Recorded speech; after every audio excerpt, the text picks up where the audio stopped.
Dear students, in last lecture we studied about the plasmid. What is the character of plasmid? What is the work of plasmid? How can you say that plasmid is a very suitable vector? आप कैसे कह सकते हैं कि plasmid एक suitable vector है? इसके लक्षण क्या हैं, कैरेक्टर्स क्या होते हैं, इसके बारे में हमने लास्ट टॉपिक के अंदर पढ़ा था। आज का हमारा टॉपिक है प्लाज्मिड का एक टाइप है जिसको कहते हैं PBr 322। PBr 322 यानी कि PBr 322। अब PBr 322 क्या होता है, क्या इसके कैरेक्टर्स हैं, किस तरह से इसका नामकरण किया जाता है, देखें। तो जब भी PBr 322 के बारे में बात करते हैं तो पहला क्वेश्चन ये अराइज होता है कि ये PBr 322 है क्या, भाई इसका नाम कहां से आया, क्यों PBr 322 दिया है। तो इसको जरा ध्यान से सुनिए। इसमें P है, P फॉर प्लाज्मिड। तो ये P4 किसको इंडिकेट करता है, प्लाज्मिड को। B और R इसको डिस्कवर करने वाले साइंटिस्ट, खोजने वाले वैज्ञानिक। B for Bolivar, R for रोड्रियम, B for Bolivar and R for रोड्रियम। 322 यानी 322 इसका एक्सपेरिमेंट नंबर है, या यूं कहें कि जब से 321वीं बार यानी 321 टाइम्स के अंदर जब एक्सपेरिमेंट किया गया था तो वो इस एक्सपेरिमेंट में सफल नहीं हुए थे, सक्सेस नहीं हुए थे। तो उन्होंने लास्ट फिर 322 यानी 322वीं बार जब एक्सपेरिमेंट किया था तो वो इसकी स्ट्रक्चर को समझने के लिए कैपेबल हो गए थे, सक्षम हो गए थे, इसीलिए इसका नाम था PBr 322। तो PBr 322 जो name was given, P plasmid, B बॉलिवर, R रोड्रियम, 322 experiment, इसके बेस पे इसका नामकरण किया गया था। अब यूं कहें कि भाई PBr 322 तो है, पर इसकी स्ट्रक्चर क्या होती है, PBr 322 की स्ट्रक्चर क्या होती है। तो it is the structure of PBr 322। It contain 4 areas. तो इसमें 4 प्रकार के जीन होते हैं। पहला ये फर्स्ट है रेप्लिकेशन ओरिजिन सेंटर, सेकंड है सेलेक्टेबल मार्कर, थर्ड है क्लोनिंग साइट, और यहां पर होती है फोर्थ, जो होती है ये फोर्थ है जीन क्लोनिंग। तो यहां होती है जीन क्लोनिंग। तो 4 साइट होती है। सीधा सा यूं कहें कि जो PBr 322 होता है उसकी जो स्ट्रक्चर होती है उसमें 4 क्षेत्र होते हैं, 4 जीन्स पाए जाते हैं। फर्स्ट है रेप्लिकेशन ओरिजिन जीन या प्रतिकृति उद्भव क्षेत्र। सेकंड होता है सेलेक्टेबल मार्कर्स, ये होता है SA1 और SA2। उसके बाद में थर्ड होता है क्लोनिंग साइट, यहां पर क्लोनिंग की जाती है। और फोर्थ होता है जीन क्लोनिंग, ये वहां पर उस जीन को एंटर करवाया जाता है जहां इसकी क्लोनिंग होती है। तो इसमें 4 क्षेत्र पाए जाते हैं। फर्स्ट है रेप्लिकेशन ओरिजिन जीन या रेप्लिकेशन ओरिजिन जीन, प्रतिकृति उद्भव जीन। यह डीएनए का एक ऐसा अनुक्रम या सीक्वेंस है, यह डीएनए का एक ऐसा अनुक्रम या सीक्वेंस है जो किसी डीएनए खंड की या डीएनए सेगमेंट की रेप्लिकेशन यानी कॉपीज बनाने के लिए रेस्पॉन्सिबल होता है। तो यह डीएनए का एक ऐसा सीक्वेंस होता है जो यहाँ पर डीएनए जोड़ेंगे उसकी कॉपीज बनाने के लिए सक्षम होता है। सेकंड होता है सेलेक्टेबल मार्कर्स, ये 2 होता है SA1 और SA2। ये काम करता है कि जब भी यहाँ पे कोई जीन जुड़ता है तो वो उसके अनुकूल है कि नहीं है, इसको ये सेलेक्ट करता है। यदि इसके अनुकूल नहीं है तो ये इसको मारकर खत्म कर देता है, और इसके अनुकूल है तो उसकी जीन क्लोनिंग करवाता है।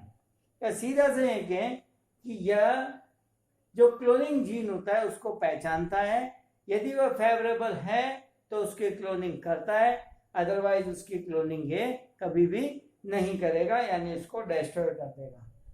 सेलेक्टेबल मार्बल के लिए दो एरियाज हैं, एक आते थे AMPR, इसको कहते हैं एम्पिसिलिन, एम्पिसिलिन प्रतिरोधी gene, ampicillin resistant gene, ampicillin resistant gene, ampicillin प्रतिरोधी जीन। दूसरा होता है TETR, टेट्रासाइक्लिन प्रतिरोधी जीन, टेट्रासाइक्लिन रेजिस्टेंट जीन इसमें पाया जाता है। तो सेलेक्टेबल मार्कर ये फॉरेन डीएनए को या क्लोनिंग डीएनए को पहचानता है, और पहचान कर इस बात का निर्णय करता है कि ये सही है कि नहीं। यदि ये सही होता है तो उसकी क्लोनिंग करने देता है, और यदि ये सही नहीं होता है तो इसके पास दो जीन पाए जाते हैं, एम्पिसिलिन रेजिस्टेंट जीन और टेट्रासाइक्लिन रेजिस्टेंट जीन, उससे उस सेलेक्टेबल मार्कर को डिस्ट्रॉय कर देता है। नेक्स्ट होता है क्लोनिंग साइट। ये वह साइट होता है जहां किसी फॉरेन डीएनए को, डिजायरेबल डीएनए को या वांछित डीएनए को एंटर करा दिया जाता है, और एंटर कराकर उसकी क्लोनिंग कराई जाती है। जैसा रिकॉम्बिनेंट डीएनए पढ़ा था हमने, तो उसमें कहा था कि एक पे दूसरे का डीएनए एंटर करा दिया जाता है। अब कहाँ एंटर कराया जाता है? ये इस जगह पे एंटर कराया जाता है, क्लोनिंग साइट के ऊपर इसको एंटर कराया था। क्लोनिंग साइट ये एक स्पेसिफिक साइट होती है जहां पर फॉरेन डीएनए या डिजायरेबल डीएनए सेगमेंट को एंटर कराया जाता है और उसकी क्लोनिंग करवाई जाती है। इसके पास में होता है रेस्ट्रिक्शन एंजाइम, RE, आपने पढ़ा था रेस्ट्रिक्शन एंजाइम। यहाँ पे रेस्ट्रिक्शन एंजाइम के रूप में काम लिया E को R first, E coli R first, है ना। तो ये एक रेस्ट्रिक्शन एंजाइम था जिसको प्राप्त काम में लिया जाता है, और ये E कोलाई से प्राप्त किया गया था। इस रेस्ट्रिक्शन एंजाइम से सबसे पहले प्लाज्मिड में कट लगा देते हैं।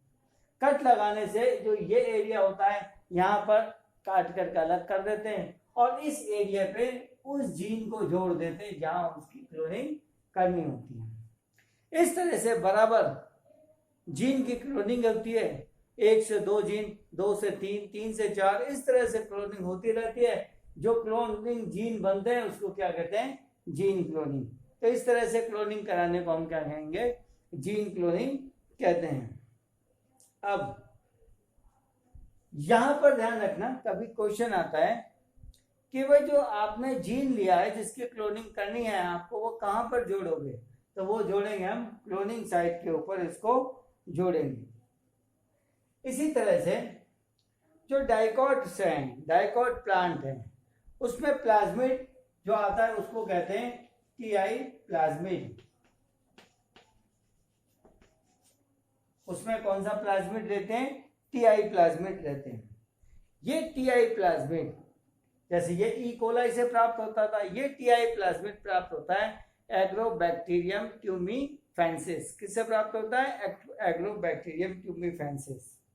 तो डाइकॉट्स में क्लोनिंग कराने के लिए एग्रोबैक्टीरियम ट्यूमिफेंसिस से प्राप्त TI प्लाज्मिड का यूज किया जाता है। किसका यूज किया जाता है? TI प्लाज्मिड का यूज किया जाता है।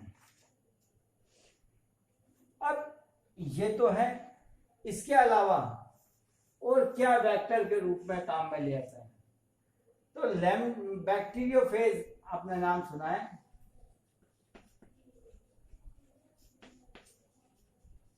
बैक्टीरियोफाज या जीवाणु भोजी, इसको भी हम क्लोनिंग के लिए यूज में कर लेते हैं। इसमें क्या है कि लैम्डा जो होता है, लैम्डा के कॉस स्थल पाए जाते हैं जिसका उपयोग किया जाता है। इसमें जो डीएनए होता है वह लाइनर होता है। यहाँ पर इसको कट लगा करके इसमें फॉरेन डीएनए को एंटर करा दिया जाता है, जिसकी क्लोनिंग करनी है उसको एंटर करा दिया जाता है, जिससे रिकॉम्बिनेंट डीएनए प्राप्त हो सकता है। इसके अलावा इसके रूप में जो काम में दिया जाता है वो है M13। इसमें लैम्डा कॉस स्थल होते हैं और इसमें M13 इसको काम में लिया जाता है। सर्वाधिक उपयोग इसका किया जाता है, M13 का उपयोग किया जाता है। अब इसी तरह से प्लाज्मिड होता है। प्लाज्मिड की तरह से एक और होता है, वो है कॉस्मिड।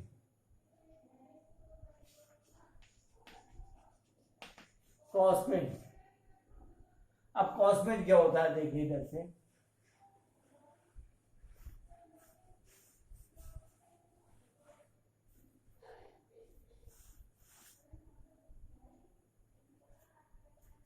ये जो होता है इसमें इसको कहते हैं कॉस साइट या कॉस स्थल कहा जाता है। ये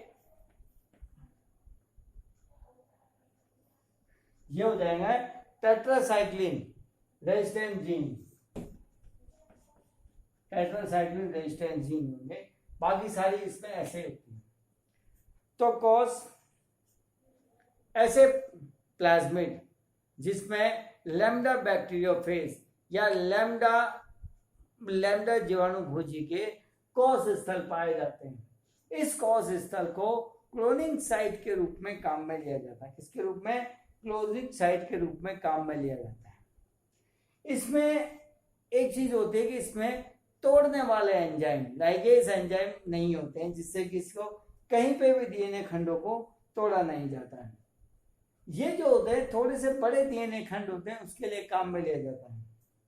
इस तरह से यदि जिसकी हमें क्लोनिंग करानी है वो 100 किलो बेस से 1000 किलो बेस है, तो उसमें ना तो प्लाज्मिड काम लेंगे ना प्लाज्मिड। ऐसे जो बड़े डीएनए फ्रेगमेंट होते हैं उसके लिए आर्टिफिशियल क्रोमोसोम काम में लिया जाता है। क्या लिया जाता है? आर्टिफिशियल क्रोमोसोम काम में लिया जाता है। तो देखिए इसमें वेक्टर के रूप में प्लाज्मिड काम आता है, बैक्टीरियोफाज काम आता है, कॉस्मिड काम आता है, और यदि इससे भी बड़े डीएनए सेगमेंट है, मतलब 1000 केबी से 100 केबी तक के सेगमेंट हैं, तो उसमें आर्टिफिशियल क्रोमोसोम्स को काम में लेते हैं। अब एक होता है ट्रांसपोजोन। ट्रांसपोजोन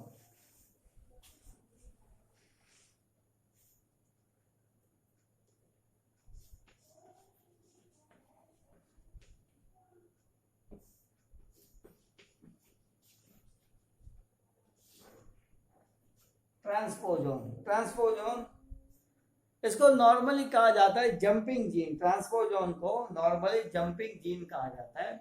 इसकी डिस्कवरी बारबरा मैक्लिंगटन ने की थी। ये जो डीएनए होते हैं उस सीक्वेंस में अपनी स्थिति चेंज करते रहते हैं। जैसे आज इसकी स्थिति ए स्थान पे, थोड़ी देर बाद ये बी पे हो जाएगी, फिर बी से सी पे हो जाएगी। तो इन्होंने क्या किया, जंप कर दिया, ए से बी, बी से सी, सी से डी, इसीलिए इसको जंपिंग जीन कहा जाता है। अब एक होता है जीन लाइब्रेरी।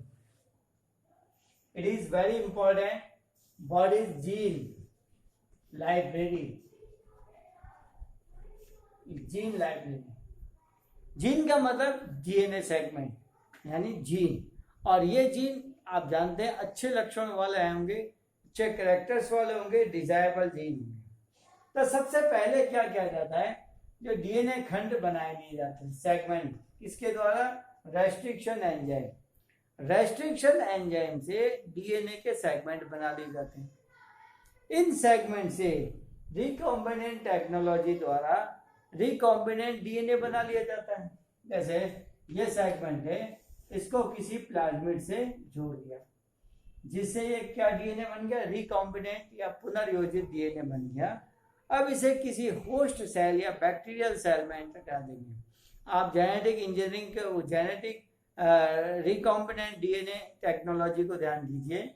रिकॉम्बिनेंट डीएनए बना लिया जाएगा, इसको हमने किस में ट्रांसफर कर दिया? किसी होस्ट सेल में बन गया। आपने उसमें देखा था कि जब होस्ट सेल में रिप्रोडक्शन होता है तो 1 से 2, 2 से 4 बनते हैं, जिससे जो हमें जीन लिया है वो भी डबल हो जाता है। तो जीन लाइब्रेरी किसी लिविंग बीइंग या सजीव के डीएनए को, संपूर्ण डीएनए का सीक्वेंस ज्ञात करके उसको होस्ट सेल के अंदर प्रिजर्व कर लिया जाता है या सुरक्षित कर लिया जाता है, जिससे एक लाइब्रेरी बनती है, उसको जीन लाइब्रेरी कहते हैं। कैसे बनेगी, इसकी क्रियाविधि क्या है, मैकेनिज्म क्या है?